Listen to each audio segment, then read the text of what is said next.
কালো মাটি রান্নার লাকড়ি হিসেবে ব্যবহার হয়ে আসছে 70 বছর ধরে। সিলেটের সুনামগঞ্জ জেলার বেশ কয়েকটি উপজেলার বাসিন্দারা এগুলো সংগ্রহ করে এবং এগুলো সারা বছর জ্বালিয়ে থাকে। আমি ঘুরতে আসছিলাম দিরাই উপজেলার কচুয়া গ্রামে। চাপ্তির হাওর দিয়ে যখন আমি কচুয়া গ্রাম ক্রস করব তার আগে আমার কাছে কালো মাটিগুলো দেখে কৌতূহল জাগলো, এগুলো আসলে কি? যারা মাটি সংগ্রহ করে বা কালো মাটি সংগ্রহ করে কিভাবে সংগ্রহ করে এগুলো দেখার জন্য আমি এক পুকুরে চলে যাই। সেখানে গিয়ে দেখলাম অনেকগুলো মানুষ একটা পুকুর 4 ফিট 5 ফিট গভীর করার পর সেখানে কালো মাটি তারা সংগ্রহ করছে এবং এগুলো তারা তাদের নিরাপদ স্থানে নিয়ে যাচ্ছে। এই এলাকায় নাকি এই মাটিগুলো অনেকদিন ধরে ব্যবহার হয়ে আসছে এবং রান্নায় এগুলো খুব সুন্দরভাবে তারা জ্বালানি হিসেবে লাকড়ির বিকল্প হিসেবে ব্যবহার করে থাকে।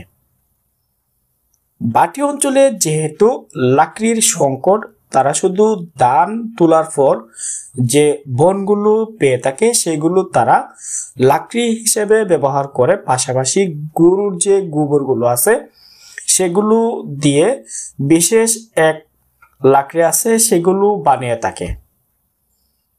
তবে হাওরে যে দিরাই সাল্লা উপজেলা, এই উপজেলার মানুষেরা তারা কালো মাটি অনেকটাই ভালোভাবে সংগ্রহ করে এবং শুকনো মৌসুমে 10 থেকে 20 দিনের মধ্যে তারা তাদের ফ্যামিলি মেম্বারদের নিয়ে পুকুর থেকে সেগুলো সংগ্রহ করে শুকিয়ে সেগুলো 1 বছরের জন্য মজুত করে রাখে, যেন সারা বছর তারা এগুলো লাকড়ি হিসেবে ব্যবহার করতে পারে রান্নায়। অর্থাৎ এলাকার মানুষদের যে চাহিদা, লাকড়ির প্রচুর চাহিদা থাকলে সেগুলো তারা কালো মাটি দিয়ে এগুলো পূরণ করে থাকে। এখন আসা যাক তারা কালো মাটি বা এটাকে আসলে মাটি না কয়লা জাতীয় কোনো মাটি, এই বিষয়টা আমি একটু ক্লিয়ার করি। যেহেতু মাটির তলে এগুলো পাওয়া যায় বা কুড়ে কুড়ে এগুলো বের করা যায়, এগুলো হচ্ছে এক ধরনের গাছ এবং বিভিন্ন ধরনের জঙ্গল যে মাটির তলে লুকিয়ে যায় বা নদীর তলে বিলীন হয়ে যায়।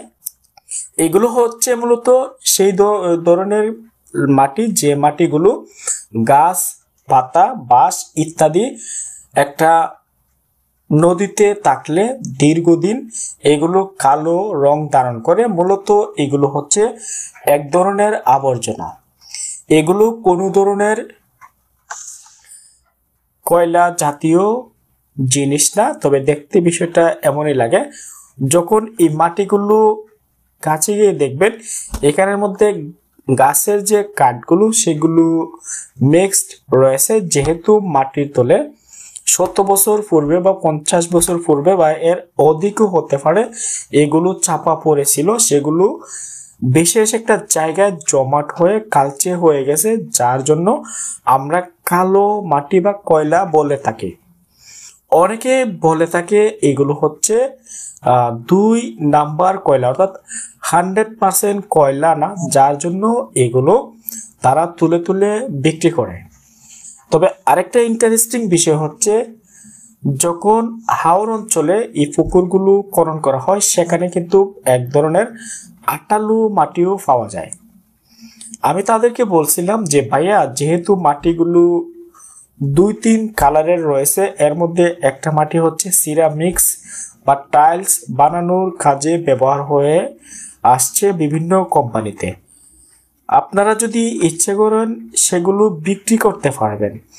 তাদের উত্তরটা এমন আসছিল যে এগুলো যানবাহন বা যেখানে নিয়ে সেল করব এখানে গাড়ি আসবে না, যেহেতু নদী হাওর এবং গাড়ির কোনো সংযোগ সড়ক নাই, তার জন্য তারা এগুলো বিক্রির কোনো আইডিয়া পাচ্ছে না।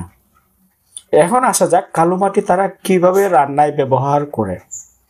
প্রথমে এই মাটিগুলো গর্ত থেকে তুলে বোঝা দিয়ে একটা ভালো স্থানে নিয়ে যায়, সেগুলো বড় বড় অংশগুলোকে ছোট ছোট করে এগুলো শুকায়। অর্থাৎ এই মাটিগুলো শুকাতে বেশি যদি রোদ থাকে 5 থেকে 7 দিনের মধ্যে শুকিয়ে যায়, এবং এগুলো বস্তায় ভরে তাদের যে রান্নার ঘর আছে বা স্টোর রুম আছে সেখানে নিয়ে যায়। এবং চুলায় যেভাবে অন্যান্য লাকড়ি পুড়ে, যেমন কাঠ, কিছু কাঠের সাথে এগুলো দিয়ে দেয়, যখন আগুন হিট হয়ে যায় তখন এগুলো নিয়মিত দিয়ে থাকে। অর্থাৎ এগুলো দিয়ে রান্না করতে খুব সহজ এবং সাশ্রয়, খুব দ্রুত সময়ের মধ্যে রান্না বান্না হয়ে যায় এবং অল্প জ্বালানিতে একটা পরিবারের অনেকগুলো খাবার রান্না করতে পারে।